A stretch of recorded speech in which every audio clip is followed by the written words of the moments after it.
साल 1956 की एक तपती दोपहर में ब्रज क्षेत्र से गीता की धरती पर आए आकर्षक, हंसमुख 25 वर्षीय तेजस्वी युवक ने जब महाभारत की धरती पर कदम रखा तो उसे नहीं पता था कि अगली आधी सदी से भी ज्यादा समय इस माटी के साथ उसका माँ बेटे का रागात्मक संबंध जुड़ने वाला है। राष्ट्रीय स्वयंसेवक संघ का यह तृतीय वर्ष शिक्षित स्वयंसेवक संघ कार्य के लिए एक जेल यात्रा पूरी कर चुका था और उसे नहीं पता था कि आने वाले वर्षों में इस ईश्वरीय कार्य के लिए अभी भी एक बार फिर उसे जेल जाना है। ये गाथा है हरियाणा में संघ कार्य में नींव का पत्थर बने एक अद्भुत शिक्षक और कुशल संगठनकर्ता दामोदर वशिष्ठ की, जिन्होंने अपनी कुशलता से अपने जैसे ही सैकड़ों सक्रिय कार्यकर्ताओं को तैयार करने में सफलता प्राप्त की।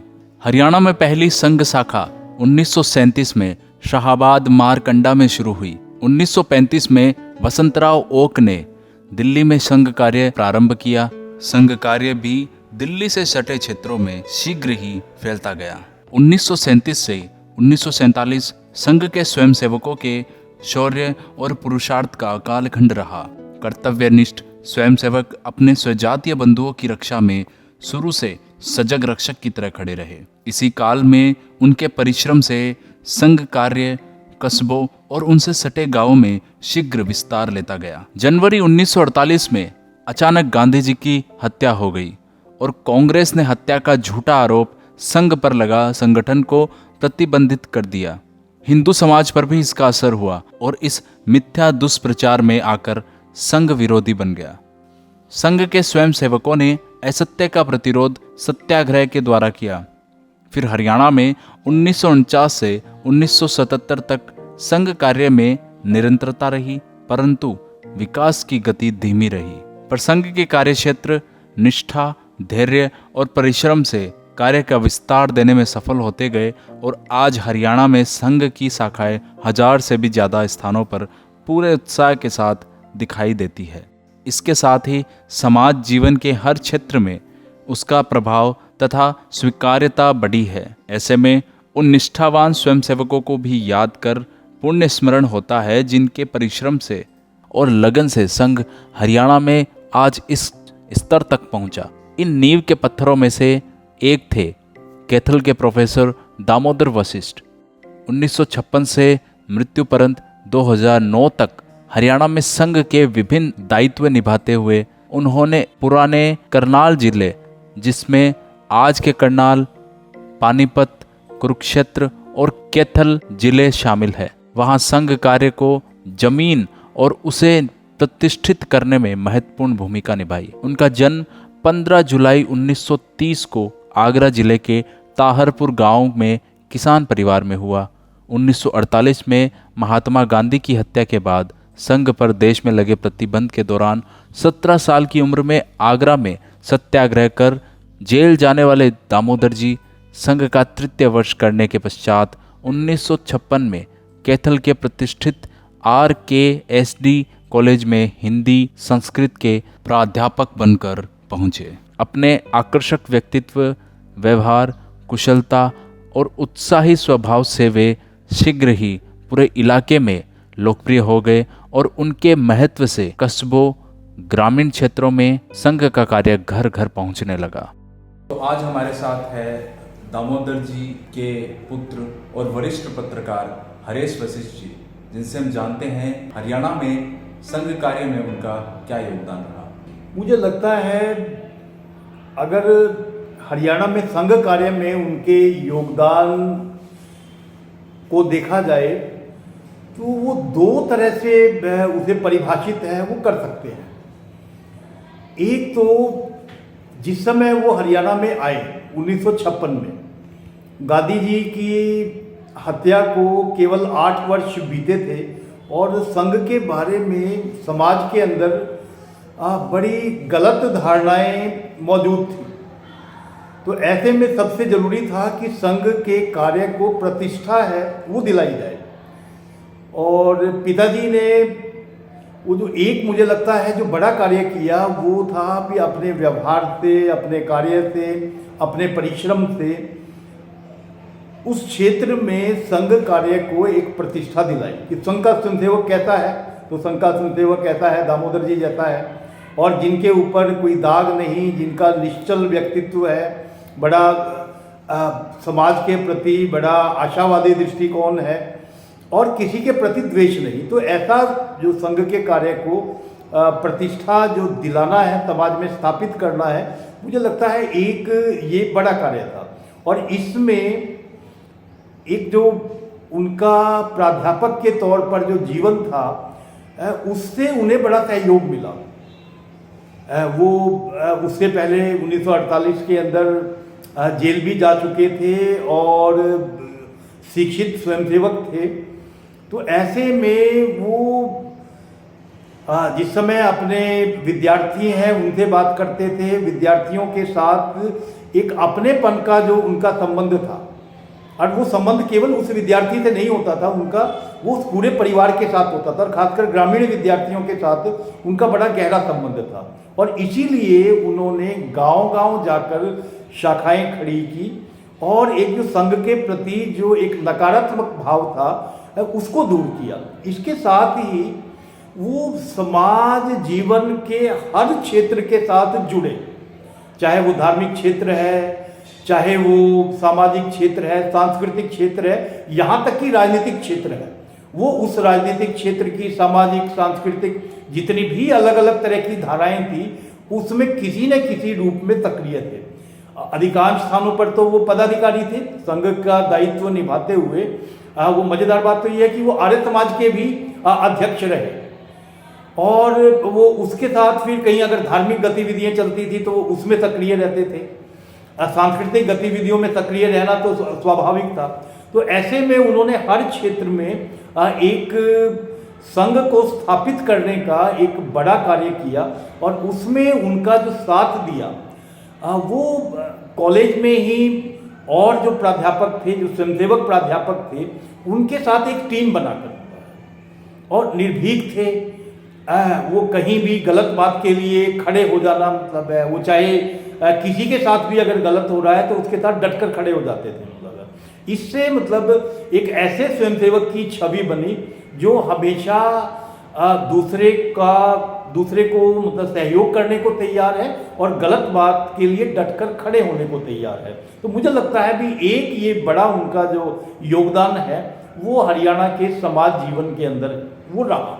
हमें ये भी जानने में आया कि अपने एक्टिविज्म के टाइम में उन्हें कई बार जेल भी जाना पड़ा, जब वो किसी भी विषय पर बात करते थे, और जैसे कि कोई युद्ध की बात हो या किसी प्रोटेस्ट की बात हो, उसके बाद उन्हें जेल भी जाना पड़ता था। तो आप वो उसके बारे में थोड़ा बताइए।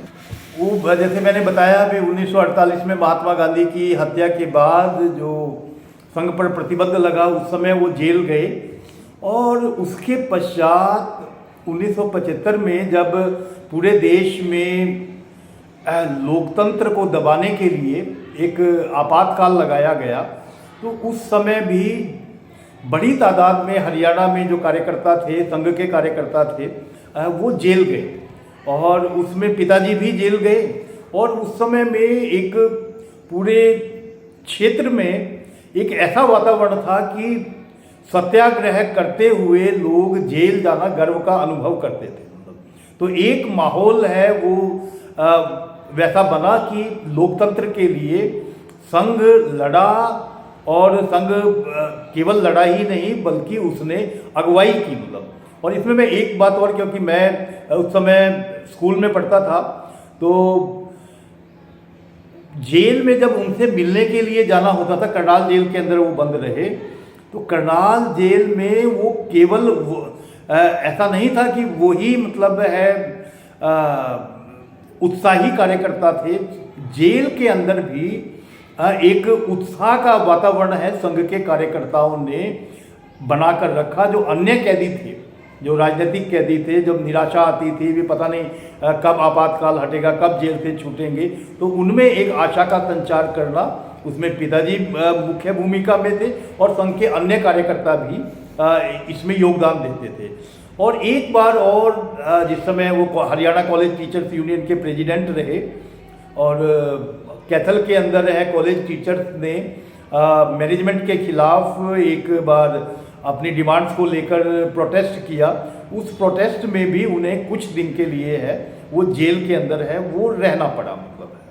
और वो जैसा उनका स्वभाव था वो अपने विचार के लिए अपनी बात के लिए किसी भी गलत बात का विरोध करने के लिए हमेशा डटकर खड़े रहते थे, चाहे जेल जाने की नौबत आए या कोई अन्य कष्ट भी सहना पड़े तो उसके लिए भी तैयार रहते थे। उनका 1989 या 90 के आसपास उनका एक एक्सीडेंट हुआ था और उसके बाद की जो उनकी लाइफ थी, जो संघ का जो काम था और अन्य उनके जो काम थे, वो आफ्टर लाइफ कैसी थी उनकी उस एक्सीडेंट के बाद में? ये आपने ठीक कहा कि 1989 में उनका एक बड़ा एक्सीडेंट हुआ और उस एक्सीडेंट के दौरान ही उन्हें कैंसर है वो डिटेक्ट किया गया। कुछ समय हॉस्पिटल में रहने के बाद काफ़ी बड़े जो ऑपरेशंस हैं उनसे गुजरने के बाद है जब वो ठीक हुए तो उसके बाद संघ के एक नए कार्य के अंदर है वो लगे। एक तो ये था भी एक्सीडेंट के दौरान ही 1990 में उनका रिटायरमेंट हो गया और रिटायरमेंट के तुरंत बाद है तब तक कुछ स्वास्थ्य भी ठीक हुआ, वो घर छोड़कर रोहतक में जो हरियाणा में संघ का मुख्यालय था वहाँ चले गए। लगभग 1 वर्ष रहे और एक पुस्तक उन्होंने वहाँ पर लिखी संघ की योजना पे, ये उनकी उस समय तीसरी पुस्तक थी मतलब। और उसके बाद उन्हें ठाकुर राम सिंह जी ने, वो संघ के वरिष्ठ प्रचारक थे और इतिहास संकलन योजना के उस समय राष्ट्रीय प्रमुख थे, तो उनके साथ जुड़े उन्होंने उन्हें हरियाणा में राष्ट्रीय संकलन योजना का महामंत्री पद का दायित्व दिया।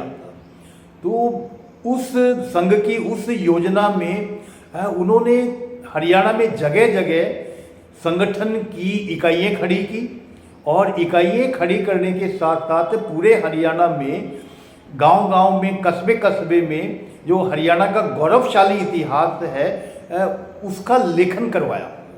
और इस दौरान उन्होंने खुद भी कई पुस्तकें हैं वो लिखी और उसमें ख़ास तौर पर जो कैथल जो क्षेत्र है उसका जो वैदिक कालीन इतिहास है उन्होंने प्रामाणिक तौर पर है उसको तैयार किया और कैथल की सरकारी जो वेबसाइट है उसके ऊपर भी वो लंबे समय तक वो इतिहास रहा। और उसके साथ ही उन्होंने राष्ट्रवादी दृष्टिकोण से, क्योंकि वो साहित्य के प्राध्यापक थे और विद्यार्थी भी थे, मैं विद्यार्थी उन्हें ज़्यादा कहूँगा प्राध्यापक के अलावा, वो उनमें एक शोध की ललक थी और उसके लिए उन्होंने हरियाणा के गांव-गांव जाकर राम नाटक हैं उनकी खोज की और उन राम नाटकों का प्रकाशन और उनके ऊपर फिर विश्वविद्यालय में शोध कार्य है वो करवाए। और वो बिल्कुल ऐसा है जैसे संघ के ही विचार का विस्तार था कि इस क्षेत्र में एक समृद्ध राम काव्य की परंपरा है वो रही। उनकी बाद में 3 पुस्तकें और आई और वो तीनों पुस्तकें हैं वो इससे ही संबंधित रही। संघ के सहसर कारवा माननीय अरुण जी 90 के दशक में करनाल विभाग के विभाग प्रचारक रहे हैं। दामोदर जी और उन्होंने तब वहाँ कुछ समय इकट्ठे काम किया। उनके बारे में अरुण जी ने कुछ इस तरह बताया। मेरा उनका जो संबंध है वो तो आया प्रैक्टिकली 92 से। मैं क्योंकि 1991 जो है उस समय मैं विभाग प्रचारक बना तो मेरे पास कैथल उस समय आया था, तो मैं जुलाई 91 से कैथल आना शुरू हुआ उसमें से। और नहीं, जुलाई 91 से नहीं, मैं आना शुरू हुआ हाँ नहीं 92 से 92 में मैं बना। तो 92 में मैं विभाग प्रचारक बना तो उस समय मेरा आना जाना यहाँ शुरू हुआ उसमें से। तो 92 में अपना जो संपर्क आया वो आया जिस समय राम मंदिर का ही जो बावरी ढांचा टूटा था उसके बाद प्रतिबंध लगा, उस समय मेरा ज्यादा संपर्क आया। और उस समय भी विशेषकर जो हस्ताक्षर अभियान वगैरह चला राम मंदिर के आंदोलन का, उस समय सही महीने में मेरा परिचय उससे 1 आध 2 महीने पहले ही हुआ था कि 92 में मेरी जून में घोषणा हुई और शायद जुलाई अगस्त में मैं आया होऊंगा, तो फिर इनसे मिलने गया होऊंगा। तो मेरे ध्यान में आया, ध्यान में आने के बाद तो उस समय तो दायित्व था नहीं उनके पास, कोई समय संघ का दायित्व नहीं था, क्योंकि वो जब से उनका वो एक्सीडेंट और वो सारा दौर मेरे ख्याल काफी 5-7 साल चला वो भी शायद उनका। हाँ, क्या 79 हुआ ना एक्सीडेंट, कब हुआ वो? नहीं, वो हुआ जी 89 में जी। 80 89 में हुआ और वो एक साल तो पीजीआई के साथ ही मतलब है उनका लगा रहा जी। उसके बाद भी फिर वो ट्रीटमेंट बहुत लंबा चला जी। ट्रीटमेंट तो वैसे तो वो अंतिम समय तक ही चला। अंतिम समय तक ही चलता रहा। हाँ जी, हाँ जी। 92 में मैं जब मिला तो तब तक वो काफी उसमें रिकवर हो चुके थे। हिम्मत, परेशानी तो उनको बहुत थी, क्योंकि गर्दन मोड़ नहीं सकती थी और दिक्कत तो थी, लेकिन अपना जो उनका अनुभव आया उसमें पहली बात तो जो है कि उनकी ना कोई नहीं थी उनके मुंह से, यानी इसने कुछ कहा तो फिर उसको करना। मैंने उनको कहा कि ऐसे ऐसे करके ये सारा हस्ताक्षर अभियान करना है और नीचे बड़ी मात्रा में गाँव में संघ का संपर्क कम है यहाँ पर, तो क्या करेंगे सारे में से। तो उन्होंने कहा कि नहीं, मेरा संपर्क है, सब जगह चलेंगे। नहीं, उस समय इनको उस काम के अंदर जोड़ा सारस में से। तब मुझे ध्यान में आया कि उनका एक बहुत व्यापक संपर्क नीचे है। तब हमारा मोटरसाइकिल पर ही उनके साथ घूमना बहुत हुआ, तो प्रतिबंध लग गया था। तो लेकिन मैंने कभी उनको ये नहीं कहा कि गाड़ी लाओ, ये लाओ, और मुझे बड़ी लगता था कि भी कोई ऐसा ना हो, झटका चलाते तो हम संभल गए थे। बहुत लंबा, मतलब हम लोगों ने लगभग पूरे जिले में सब जगह जाना और वो मेरे साथ जाते थे। रात रुकने में उनको कोई दिक्कत नहीं, बाहर यानी दिक्कत तो थी, दिक्कत मानते नहीं थे उसको। आवश्यकताएं तो अलग प्रकार की थी, समस्याएं थी, तो जैसी गाँव में परिस्थिति है वो सब है। तो वास्तव में तो देखो, पहला गुण तो जो उनका है कि संघ ने कोई भी काम उनको कहा तो उसको ना नहीं, और फिर कैसी भी परिस्थिति हो तो उस परिस्थिति में अपने लिए कोई अपेक्षा उनकी नहीं थी। ऐसा उन्होंने नहीं कभी कहा कि रात को हम घर वापिस आया करेंगे, यार हम आ सकते हैं तो बहुत अच्छी बात है, नहीं आ सकते हैं तो फिर जैसा होता था वैसे वो रास्ता और वो निकालते थे सारे। तो सादगी बड़ी थी, कोई अपेक्षा नहीं थी किसी तरह की, वहां पर आवश्यकताएं बड़ी न्यूनतम थी और सरलता बहुत थी, डर नहीं था किसी भी बात का।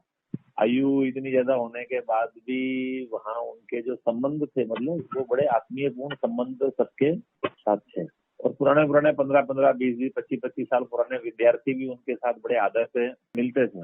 तो ध्यान में आता है कि भी प्राध्यापक रहते हुए उनका एक अपना स्थान रहा होगा। अध्यापक तो बहुत है, सब प्राध्यापकों के बारे में तो वो नहीं होता, एक बार संकोच से आ जाता है, लेकिन कहने के बाद वो करना ये आसान नहीं होता। तो मुझे लगता है कि भी उनकी सादगी, उनकी सरलता, एक एक व्यक्ति की चिंता करने का स्वभाव, लोगों के सुख दुख में काम आने का स्वभाव, और फिर अपेक्षा कोई नहीं, कोई स्वार्थ नहीं था मन में किसी भी प्रकार का, कोई दायित्व का, मेरे को कुछ स्टेटस मिले मेरे, तो ऐसी कोई उनके मन में अपेक्षा ये नहीं थी कारण में। तो मतलब सामान्य तौर पर मुझे वो छोटा मोटा वहाँ की जो लोकल कैसल की उसमें एक आधी बार कभी किसी के बारे में कहा हो, लेकिन सामान्य तौर के ऊपर कोई बहुत वो इन सब बचड़ों में पड़ते नहीं थे।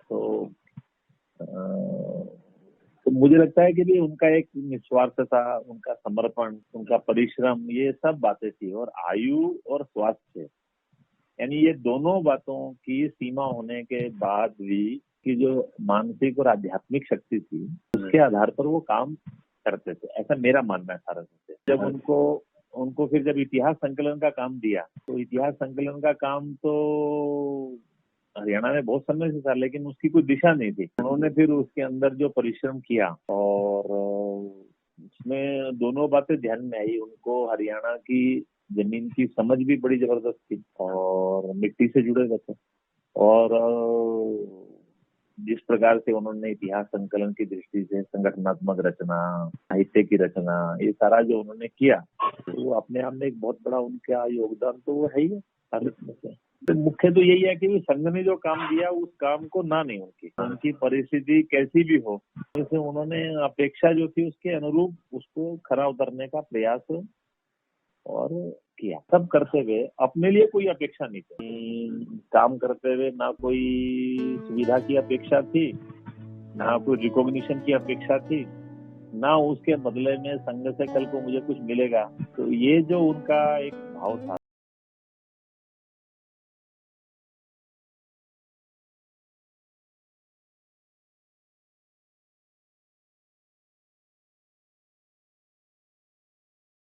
किस रज से बनते कर्मवीर, किस रज से बनते कर्मवीर। होते ही क्या रक्त रंजित या वज्रपूर्ण उनके शरीर, किस रज से बनते कर्मवीर। नभ में घन गरजे गहर गहरा, दामिनी बन दम के कहर कहर। कर्तव्य मार्ग से पर विचलित, होते ना कभी वे धीर वीर। किस रज से बनते कर्मवीर, किस रज से बनते कर्मवीर।